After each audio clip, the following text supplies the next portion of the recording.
This morning, we are sharing a very inspirational story about the power of love and devotion in the wake of tragedy. Our lead national correspondent, David Begnaud, introduces us. These are the Armstrongs, who are really redefining what it means to be a family. David shows us how they brought new meaning to the marital promise in sickness and in health. From the moment Chris and James Armstrong married, they created an unusual blended family. That's because Chris brought with her ex-husband, Brandon. They were high school sweethearts who married at 21. What do you remember about the wedding? I still remember being at the church and them opening the doors and walking down with my dad and seeing Brandon, at the end of the aisle, and just knowing that I wanted to spend my life with him and that I loved him. 2 years after they got married, Brandon was T-boned by a moving truck, leaving him with a traumatic brain injury.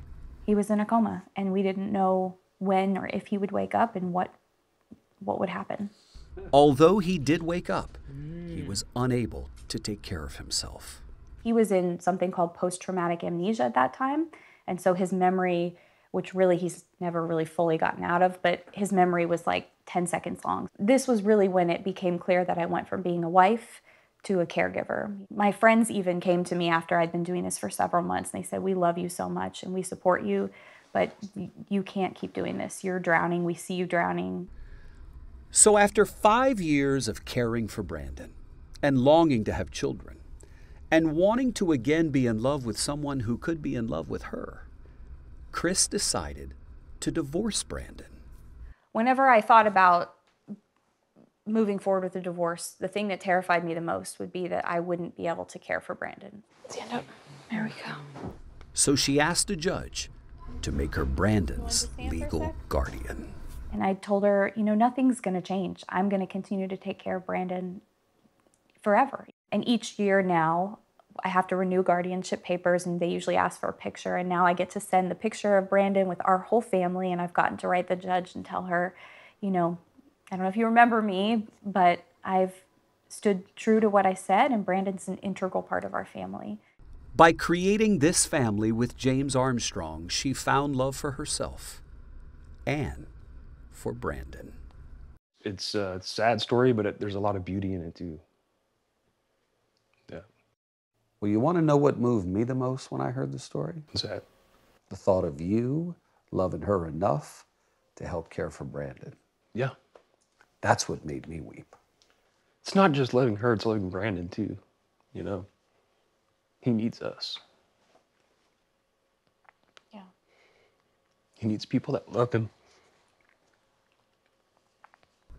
That love looks like feeding him, maintaining his hygiene, taking him to therapy appointments, and giving him the willpower and a little extra willpower to keep living.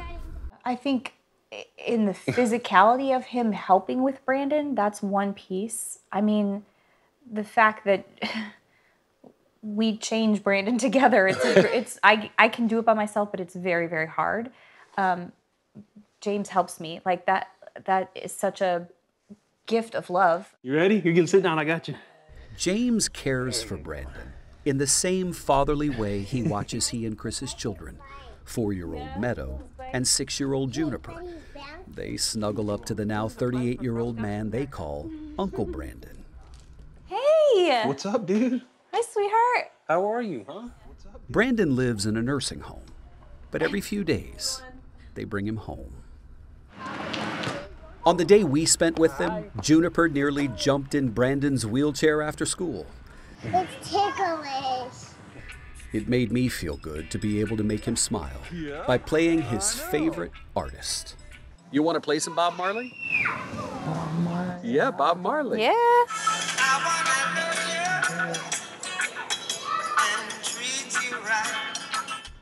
He was unusually engaged on the day we spent with them.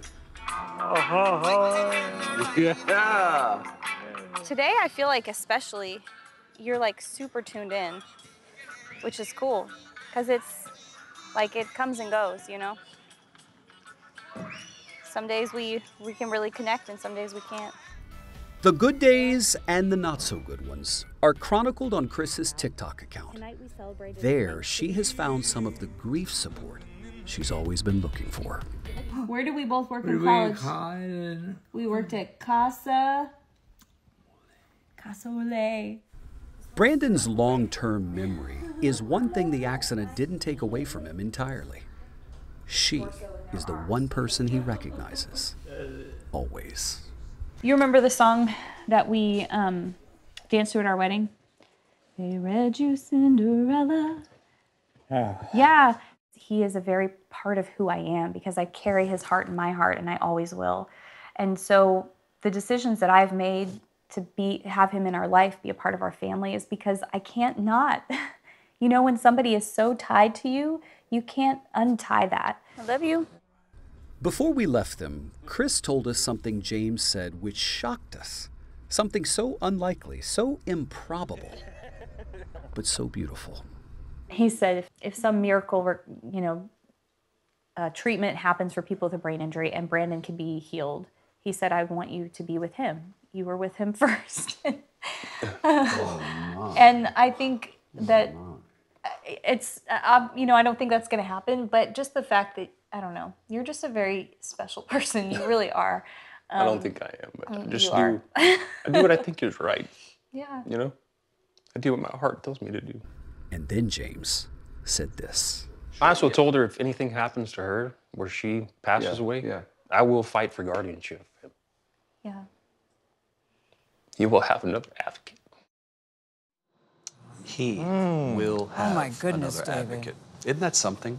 Yes, who is James Armstrong? That is a good man. Yeah, there are so many layers of beauty and heroes in that story, but James Armstrong, I'm blown away by him. And by out. Kristen, too, yes. And Brandon, the fact that he is so much a part of their family. That's an extraordinary story on many, many levels. To be in love with a woman, but also display that selflessness because you're so in love with her. Yes. And to say that if he comes out of it, that he would want her to be with him again? Wow. Wow, Dave. David, how did you find these people? You know, someone sent me the story, and I was so profoundly moved by what James would do, right? I mean, Brandon is so dependent on them for everything. And so for James to step in and commit to both of them, I don't know. I was just so moved. And James saying, I'm just trying to do the right thing. Oh, you're extraordinary, Mr. Armstrong, extraordinary. Yeah. The story has everything, David. Honestly, I'm speechless, as I am often with your stories. They're so complete in their coverage of the human experience, and then they go beyond what you think is possible emotionally. Yes. And it's Well powerful said. stuff. Yes, because I was already moved before, and then you add on those other little elements. Well said, Tony. Wow.